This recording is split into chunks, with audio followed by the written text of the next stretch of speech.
And so this is what graphical analysis looks like. When you first open it, it'll have these options right here. When we're just making the graph, we're going to click manual entry. And that brings up this information right here. Over here, we can have a couple different options. Like I can turn that graph on and off. I can turn that data table on and off. I can have a second graph if I want two different graphs. I only want one graph right now, but just so you know. If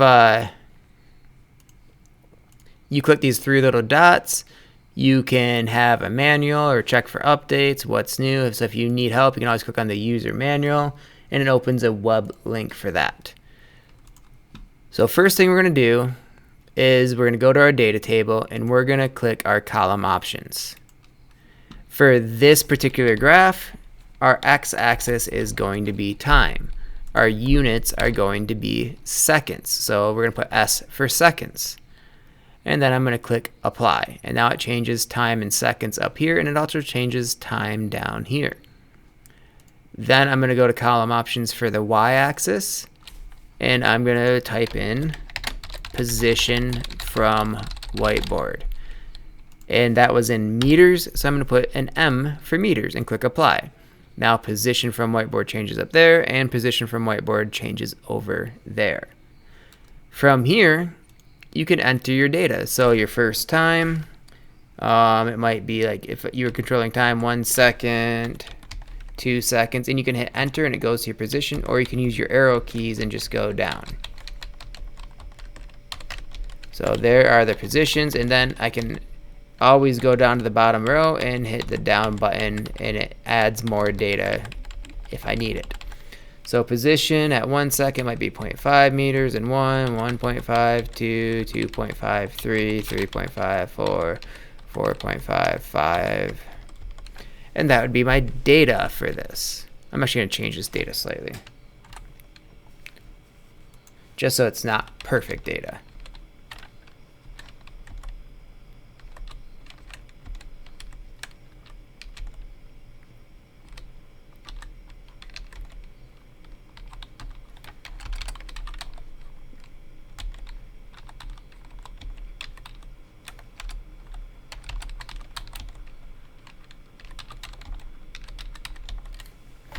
So there we go. Now it's not perfect numbers working out to be a perfect line, because it's not. Your data is not going to work out to that. So this is what you have so far. In reality, we're almost done. But we need to add our second data set. So I'm going to click up here on these three little dots right here and add a new data set. That brings up another data set. So that would be for your second car. And maybe you're started at the 1 meter mark, so this first one might be like 1.4, then 2.2, and then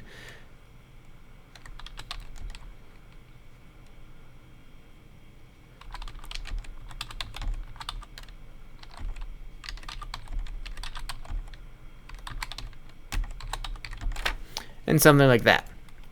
So now we have both of our data sets included into the graph. Now, but I only see one graph over here. The way to fix this is you go over to this y-axis where it says position from whiteboard.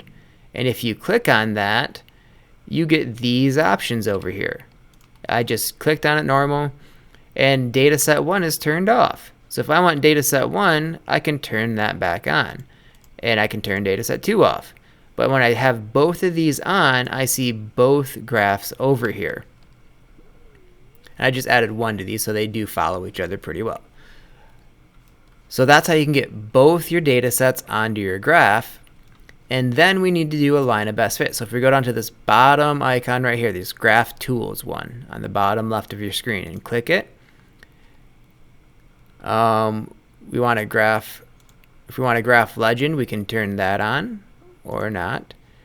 We can edit graph options, title,